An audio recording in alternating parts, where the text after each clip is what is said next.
Hello and welcome to the channel. My name is Annalisa, and today I am taking part in the Bluebird Art Challenge.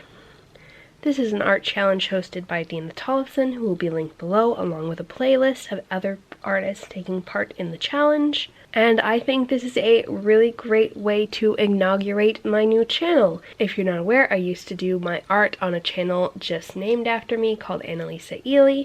I decided to split the channel because I also did book-related content over there and have my art come over to this new channel. So this isn't just a different Annalisa who has a remarkably similar art style, voice, and intro.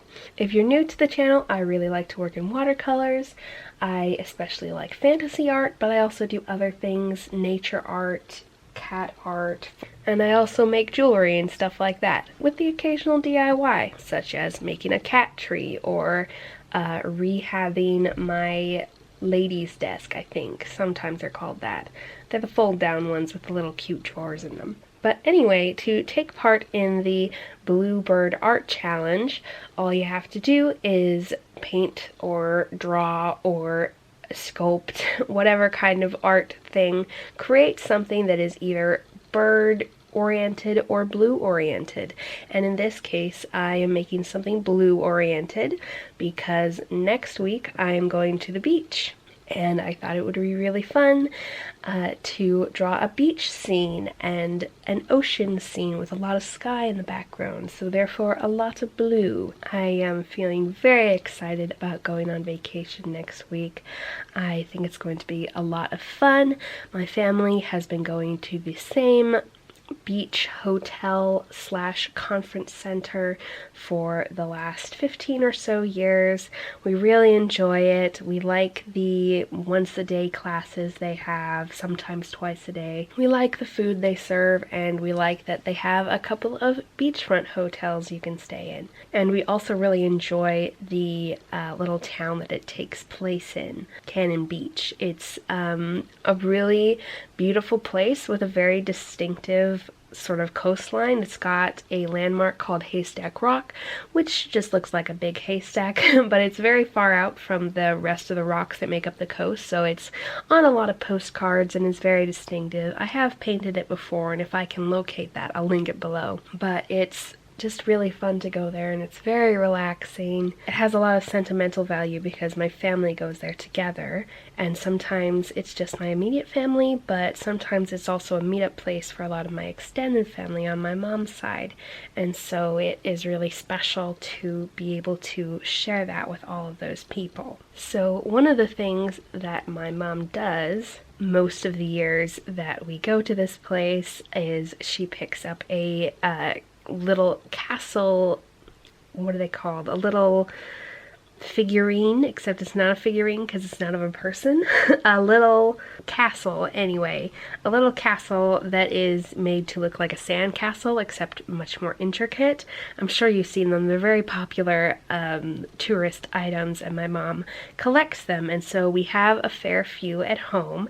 And so looking at one of those, I was inspired to paint a sort of similarly shaped, cutesy, many-turreted castle that would be by the sea and therefore be a good way to get out my excitement for the beach and a good way for me to sort of enjoy those feelings and get some landscape painting practice in and also I just really enjoy painting castles and want to add a few more castles to my portfolio because they're just freaking fun and get a little practice in. And also have it be sort of a cliffy, very rocky sort of area around it, because that is the sort of coastline around Cannon Beach that I enjoy a lot. And so I used some masking fluid to create some of the surf that is splashing up on the shore and against the castle and the rocks, and also some to make the cloud shapes. And I'm very pleased with how the clouds turned out in this case. I'm not very confident about my cloud painting skills, so I'm glad it worked out. Also, some of the details that I want to talk about that I did on this one were that I added some windows at the end, and I wasn't sure what sort of colors to do because it would probably be darker inside the castle. But I didn't want it to be black because that was just a bit too severe. So I put some dark blue in the windows and then had some of the doors that are also in the castle be a sort of dark blackish brownish sort of color so that it's like a wood sort of color. And then in the windows I put a princess or lady, some kind of fancy person of the castle, and then on some of the crenellations I put a cat. And then something that is very common along the coast are birds, and some of my favorite birds are coastal birds because my favorites are puffins, and so I decided both to go along with the theme of blue birds and also because I love them and because you can't go to the coast without finding birds, I decided to put a few puffins on a couple of the roofs. So that's what those weird shaped and colored little things are that I will be putting on at the end. Other than that, I mostly used my usual methods for making a sort of brick-like texture on the castle.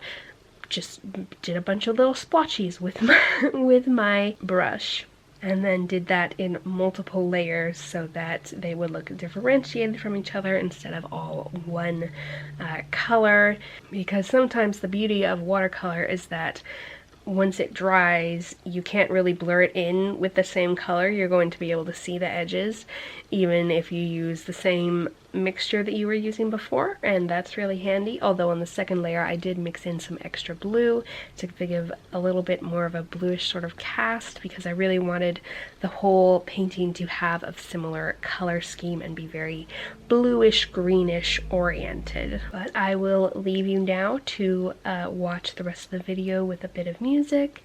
There will be another video coming out next week because I have pre-filmed it, and all I have to do is record the audio, and that's easy to do when I'm on vacation, so that shouldn't be a trial. I hope that you have enjoyed. Thank you so much for watching. I am very excited to see what everyone else is doing for this challenge, and I look forward to seeing you next week. Bye!